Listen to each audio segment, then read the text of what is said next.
Vous visitez une famille et vous y trouvez un enfant malade. Avec les parents, vous priez pour la guérison de cet enfant. Quoique vous sachiez très bien que Dieu n'est pas glorifié dans cette maison. Vous avez cédé aux sollicitations des parents qui, eux, prient pour la guérison de leur enfant. Prier ainsi, c'est demander à Dieu de modifier ses voies. C'est lui dicter ce qu'il doit faire. Vous connaissez Dieu comme votre Père, et sur cette base, vous présentez votre prière. Mais permettez-moi de vous redire, frères et sœurs, bien-aimés en Dieu, à nouveau, que nous avons besoin non seulement de connaître Dieu comme Père, mais de connaître Dieu comme Dieu. Vous rendez visite à une autre famille, il y a aussi un enfant malade, vous agenouillez pour prier avec les parents. Mais les parents prient de cette façon: Seigneur, nous te louons d'avoir permis cette maladie. Nous t'adorons parce que tout ce que tu fais est bien.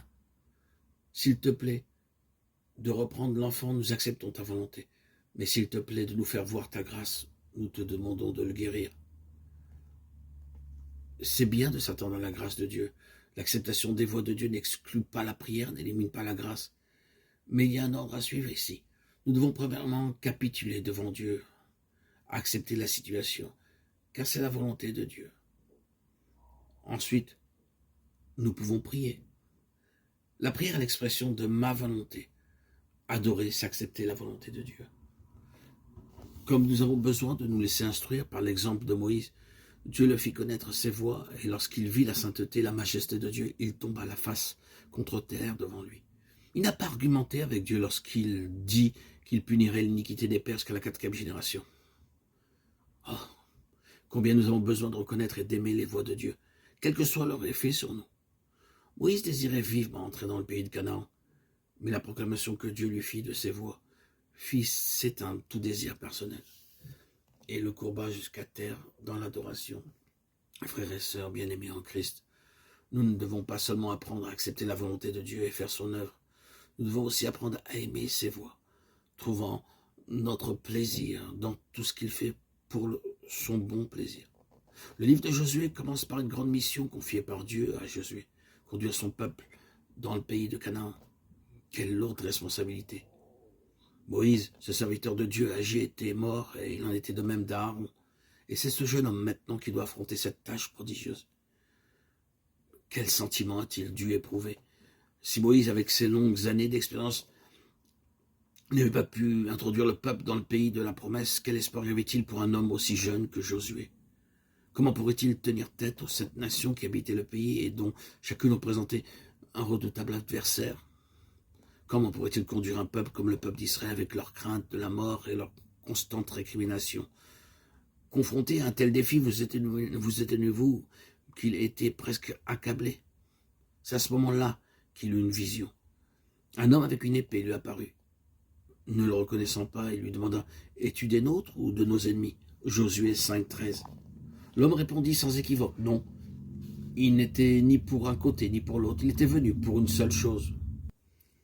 « Je suis le chef de l'armée de l'Éternel. J'arrive maintenant. » Loué soit Dieu, puisque c'était là son intention. Loué soit Dieu, c'est aussi là le désir du Seigneur Jésus.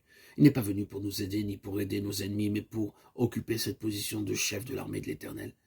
Si vous êtes partie de l'armée de l'Éternel, alors il est votre chef. Le point crucial ici, ce n'est pas de recevoir de l'aide, mais c'est d'accepter un chef. Il n'est pas venu pour nous offrir son aide, mais pour revendiquer notre soumission. Comment Josué a-t-il agi lorsqu'il apprit que cet homme était venu en qualité de chef de l'armée de l'Éternel? Josué tomba le visage contre terre et adora. Reconnaissez-vous ici les voies de Dieu? Dieu n'agit pas de manière à nous secourir un peu par-ci et un peu par-là. Dieu est le commandant en chef des forces et il veut notre soumission. Confronté à tous ses adversaires, une aide ponctuelle n'apporterait pas de réponse durable à la situation. Seule notre soumission à sa volonté permet à Dieu de résoudre intégralement les problèmes. La seule issue consiste à nous soumettre à son autorité. Quand il commande, tout est bien. Le problème aujourd'hui parmi les enfants de Dieu, c'est que nous sommes nombreux à vouloir que tout tourne autour de nous et serve nos intérêts. Dieu ne le permettra pas. Lorsque la question de notre capitulation est résolue, tous les autres problèmes sont résolus. Vous ne connaissez pas Dieu si vous pensez qu'il peut occuper une position de subordonné dans le conflit. Sa place est à la tête et la nôtre dans la soumission. Quand vous serez dans cette position sous son autorité, vous saurez ce que signifie l'adoration et vous saurez ce que représente une épée nue, brandie en votre faveur.